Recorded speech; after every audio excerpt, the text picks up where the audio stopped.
Welcome to Revolution Against Evolution. I'm your host, Doug Sharp. Your co-host, Rich Gear here, and we got a treat for you today. Doug has resurrected an old tract that or a little pamphlet we tried to make a little video back in the early 70s, wasn't it? Something like that. And it's called The Western Book of the Dead, and it's really interesting because it kind of talks, it's sort of an allegory in a way. It's like a Pilgrim's Progress in a way, but very short.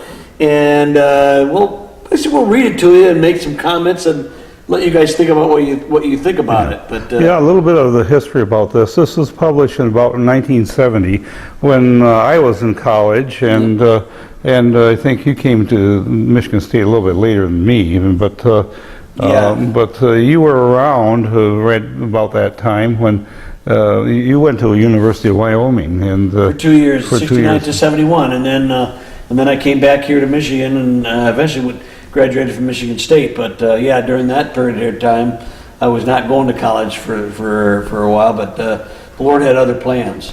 Yeah, this was a little black booklet, and it was sort of mysterious the way it goes about doing things, and it's sort of a parody on the Egyptian Book of the Dead or something like that. It's but it's sort of taking what's happened in modern society and doing a parody on this, as taking the assumptions of evolution and then taking it to its logical conclusions, based upon what happens when you assume evolution is responsible for life coming about by. I consider so not so much a parody, but an allegory, if you will, like a Pilgrim's Progress. It says, here, and it's codified into like this sacred text type of it. I mean, the way it's written out, it's kind of neat the way it does. So, Doug, do we want to start reading this a little bit? All right. Chapter 1 is just one sentence. Yeah. Okay. It says, "In the beginning," in other words, before the beginning, there was nothing, and matter came out of nothing. And matter was chaos. And let's talk about that a little bit, because there is a book that's come out a little while back. It's by Lawrence Krauss, and it's called A Universe from Nothing. No. And that's basically his premise, is that he says that something happened in the quantum space where a energy just came out of nothing, and then all of a sudden there was matter. And he's talking about virtual particles and all sorts of things. This quantum physics, and so what he's making the assumption is that in the beginning there was nothing. Now we also believe that in the beginning there was nothing. However, there was something other. There was God. There was God who was pre-existing. There's also something, the waters, which we don't really know. Were the waters always there, or were they there that he just made them? It doesn't really show that in the book of Genesis. Well, there is a verse that says everything that was made came from things that did not consist, or something like that. Things that were not made. Yeah, things were made. They were made from unmade things. Yeah. So anyway, the Spirit brooded upon the face of the waters, according to Genesis. But the Western Book of the Dead says, Adam, there was nothing. This is the assumption. And matter was chaos. And matter was chaos. Okay. Strangely, chapter 2. Okay. Strangely, and for no reason whatsoever, chaos started to change. Simplicity begat complexity. Randomness begat order. Most peculiar at all, inanimate matter begat organic matter.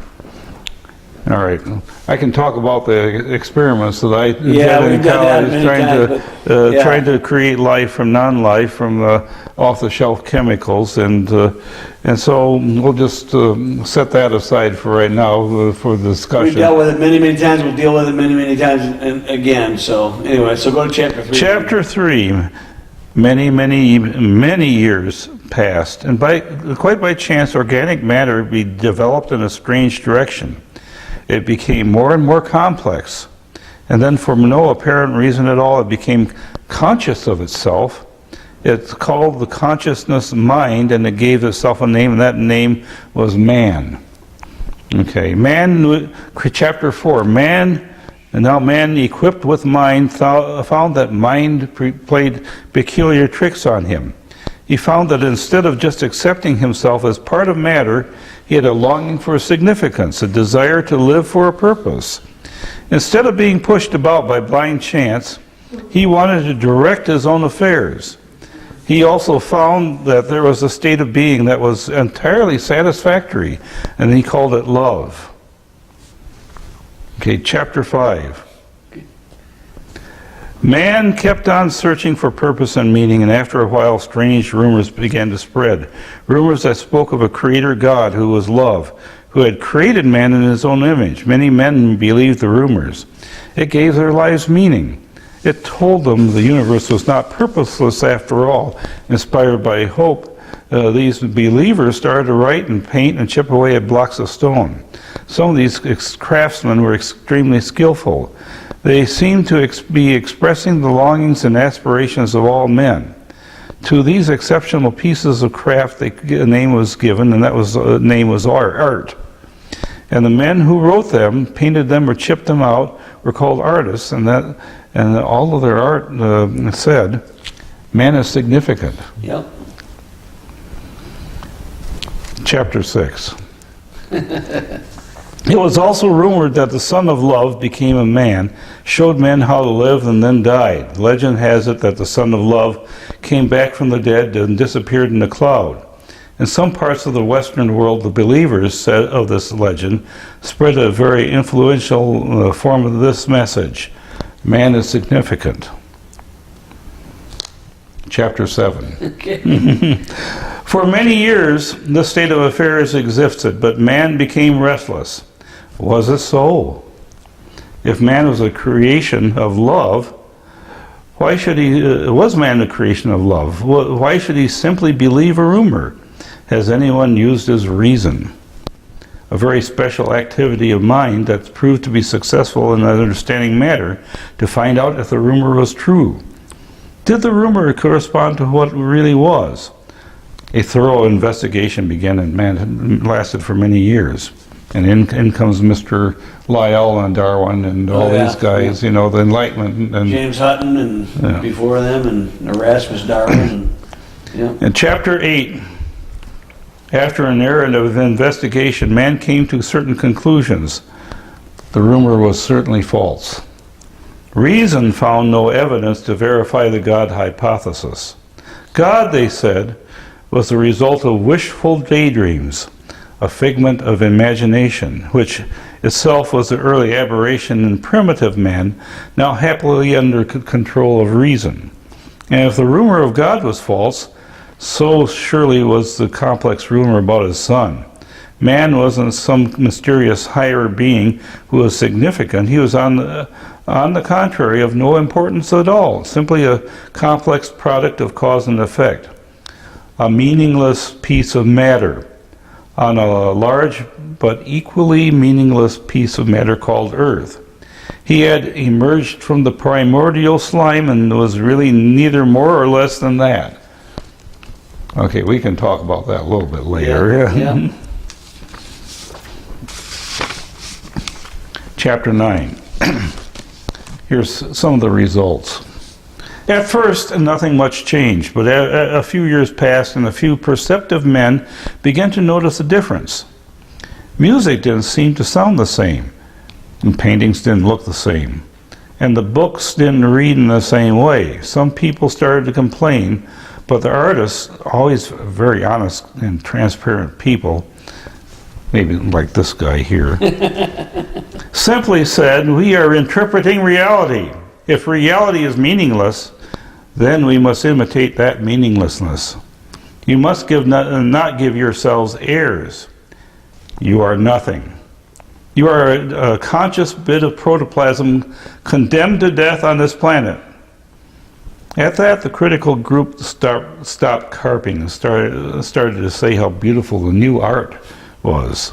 They didn't want to use the word beautiful because everyone knew it didn't mean anything, but it had been around for so long, but why not use it anyway? So we started to get some more of this crappy art we talked about last week. Chapter 10. Then, too, a few perceptive men noticed changes in the way men and women behaved. Once they had loved each other, and their love was thought to be a reflection of the love who was God. But now, there was just sex, liaisons of the moment, and families began to die as families and children were left to the whims of the courts. And men called these liaisons love, though they knew the word didn't mean anything. That's a commentary on society today. Yeah, well. Chapter 11. All sorts of startling consequences followed. Some men said, if man is only a machine caught up in the vast mechanism of nature, why not treat him accordingly? So then the manipulators set to work and used men just like objects of nature. And behold, there came a very efficient system called utopia, and the occupants were called necrophiles. Of course, it was really nothing new, for the manipulators had picked their model from the ants, a natural group of beings who years previously had attained the perfect state of affairs. Another group of men resisted utopians. They said, in spite of all that reason has proved, we have continued to believe that our longings and aspirations are meaningful. So they tried to forget despair, a feeling that man experienced when he wanted to hope, and did hope knowing it was hopeless by taking chemicals and behaving like animals, only living for each successive moment, and trying hard to make each moment pleasurable. Most of them got tired playing these games, and after a while disposed of themselves in various ways. Some went to death, some to psychedelia, a beautiful country with a synesthetic landscape. So some to synesthetic? Yeah. Okay. Like synthetic and aesthetic. Okay, I got it. Okay. Some went to nirvana, some even went to utopia, and the nonsense was worshipped instead of sense. They called it the absurd. And reason was abandoned because, you see, you couldn't give answers to the really big questions after all. In its place came unreason. They called it irrationality, and morality was abandoned because that particular ability to distinguish between the good and the bad was simply regarded as a mere matter of taste or caprice. The good and the bad had been popular once, but then that was when rumors of God were rife. The good was God's holy character and had to be obeyed. The bad was disobedience or revolt against the good. But the good and the bad departed with reason and God, and now there was no longer tragedy, only misery. Chapter 12. So man ceased to be man, a rational moral creature, a being who once transcended the causality of nature. Instead, he became a meaningless, enigmatic, machine-like piece of matter. Even the manipulators who controlled utopia ceased to be man in the old sense of the word. After denying their mannishness for so long, they finally lost it, and the soul became the most terrifying animal on the face of the earth. So that ends the reading of the Western Book of the Dead, except for the postscript. Postscript, yeah. The old rumors still persist, found in outlying regions and small cliques of nonconformists in utopia, that love is.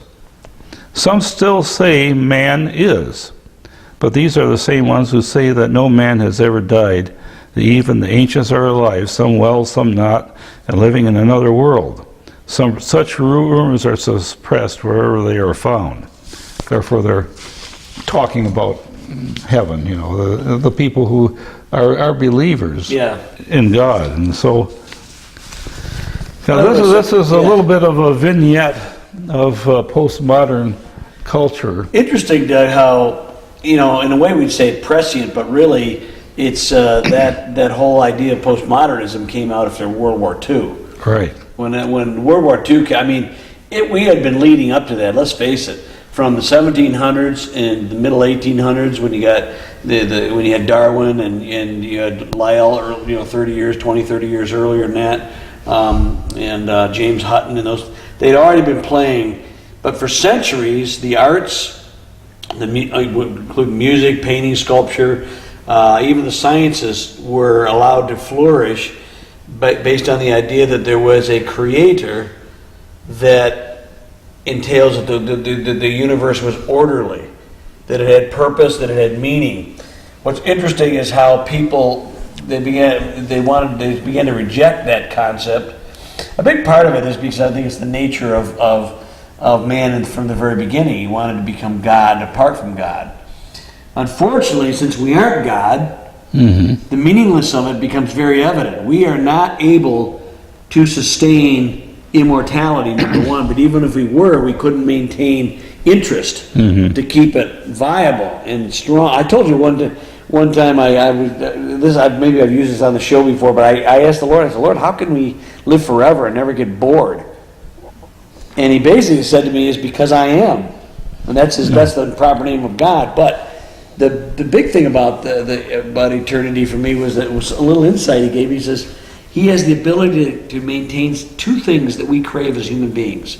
Instinctively we crave permanence, stability, strength, everlastingness. But we also crave newness and regeneration and renewal. We crave things being new. Right. At the same time, we crave permanence.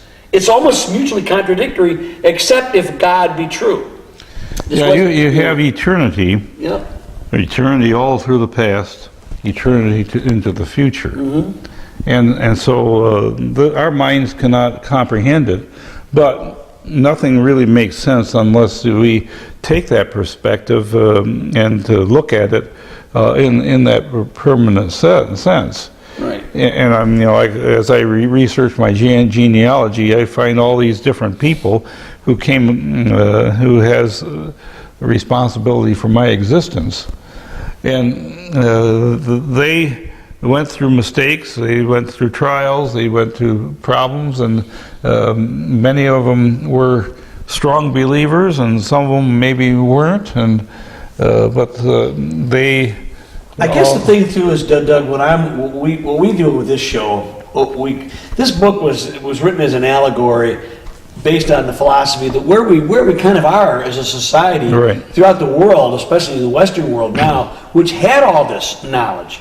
It had this knowledge of God, but now they've treated it now as rumor, myth, nice fairy tale, nice traditions, if you will, as long as you don't really get in people's faces and really try to convince them it's real and that there's a consequence, and that if it's, in other words, if it's real, then you should live like it is, okay, rather than do whatever you want. So they rejected all that, and they said, no, we want to be God apart from God. But ultimately, it was interesting because just like the Western Book of the Dead was talking, I've been fascinated about it. When it first started, those kinds of things really started getting very straight. They're really the late 1700s. But as early as the 1600s, it started some of those things. But 1700s, late 1700s, all the way through the 1800s, it really became codified, strengthened in such a way that materialism and realism and naturalism became the embedded religion, if you will. Or faith, if you will. But they rejected things, but they held on to rules for a long time. That's what I liked about that book. They held on to the idea that there was that there was good and evil, that there was beauty and there was ugliness. But later on, after 2 world wars, and you get the Sartre and the Camus and these guys, and they basically, there is no meaning.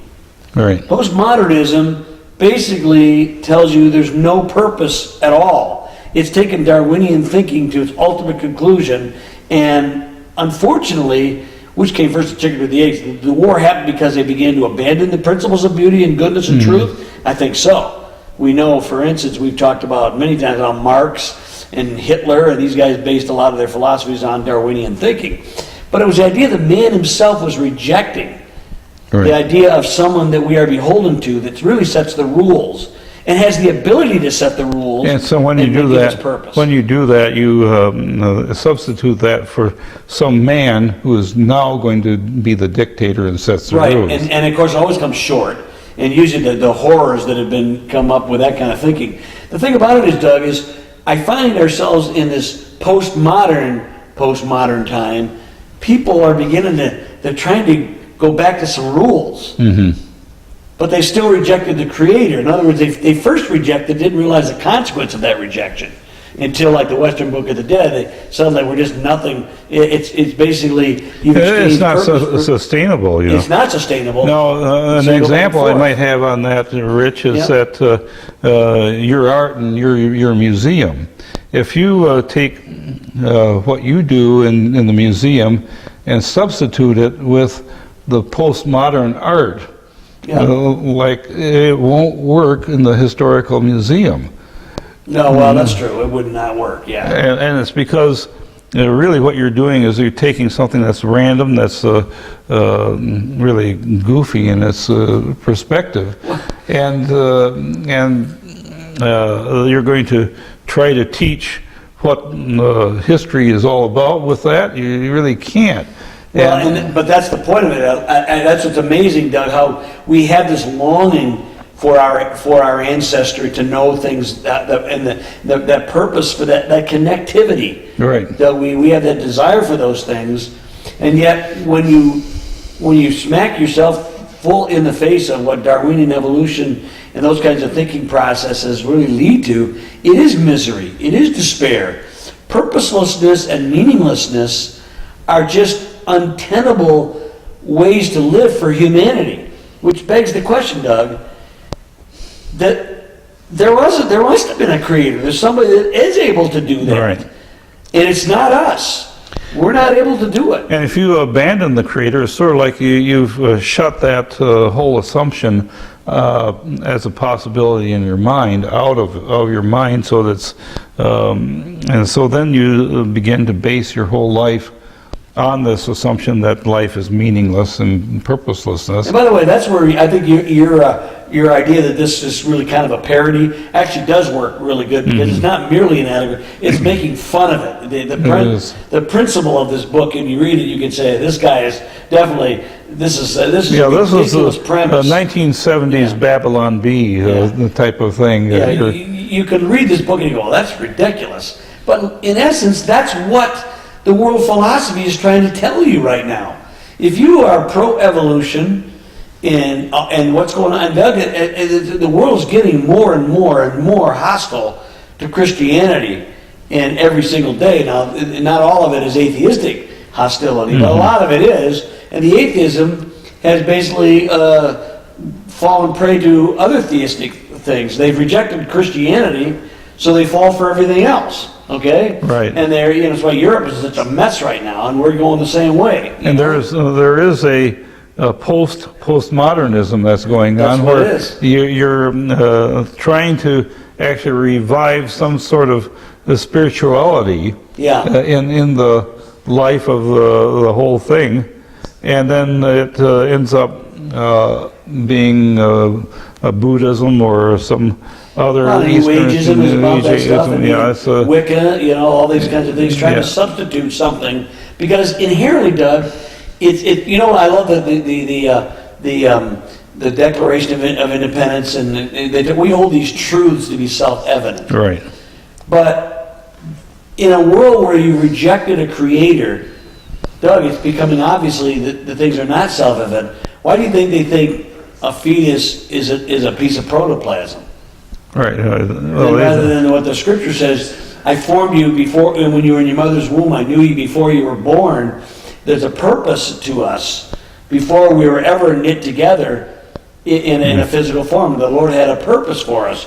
And that's a whole diametrically opposed. That's just it's become a political football these days, but the reality is it's more than that based on your premises. Now, if you make the assumption that you're just a piece of protoplasm out there, why should you care what we believe about it? Exactly, and that's another issue. That's a good point, Doug. But I'll get back to the idea. It's not self-evident truth that life, liberty, and the pursuit of happiness. We hold these truths to be self-evident. Life, liberty, and the pursuit of happiness. Life is denied for the sake of expedience. Okay. And that's just the way it is. But what you said is really, I think, is really good, Doug. Why should you care? That's what it was. That's a good point. How much fighting do we as creationists fight the evolutionists. How? Yeah, they don't want us to talk at all, you know. No, they want to shut us up. Yeah, there's a whole movement in a lot of the universities to actually suppress Christian thought, you know, that ban the Christian groups on campus from speaking. And so much for tolerance. And President Trump just made a declaration that that's really illegal. It's really not something. It is illegal.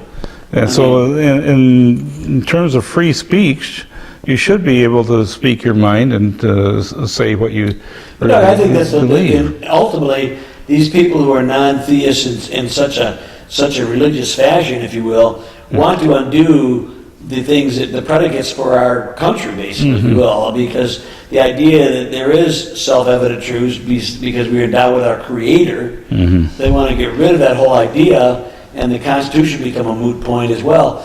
I believe there is a concerted effort to do these things by they don't understand what really those kinds of philosophies really will engender. Yeah. We ran into it with the French Revolution. Yeah. And we've run into it with the Soviet Union. But I like to go back to our friend Lawrence Krauss and his Universe from Nothing, because that's where this all starts, you know. And I've got a clip of him and Richard Dawkins on a TV program, and it's just so much fun watching these guys destroy their own arguments. Oh, well, what do you got a particular thing that comes to mind at all, or? Well, what he does, he talks about, well, I'm writing about Universe from Nothing, and then Dawkins says, well, it's really not nothing, because what you have to have is you actually have all these different chemicals in place for starting life, and he mentions DNA, RNA, and all these other things that you and I well know about biology. Right. And he says we haven't really solved that yet. And so here these eminent scholars of evolution, the biggest proponents of it, sit there and actually destroy themselves on camera. It's just so much fun. Yeah, the only time you really get it work is like I still remember a time when I went to that thing at Michigan State years ago, and Dawkins was spent like a good hour and a half explaining why an airplane wing was obviously designed, but a bird's wing was not. You know, an infinitely more complex structure. But Dawkins and his British accents and his genteel manner just sort of wins you over as if he is actually saying something that's significant.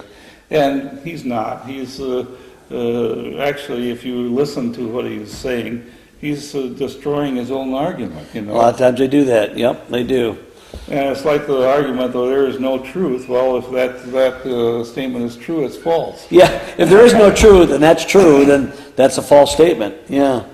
Well, we hope you enjoyed our journey to the Western Book of the Dead. We'll see you next time on Revolution Against Evolution.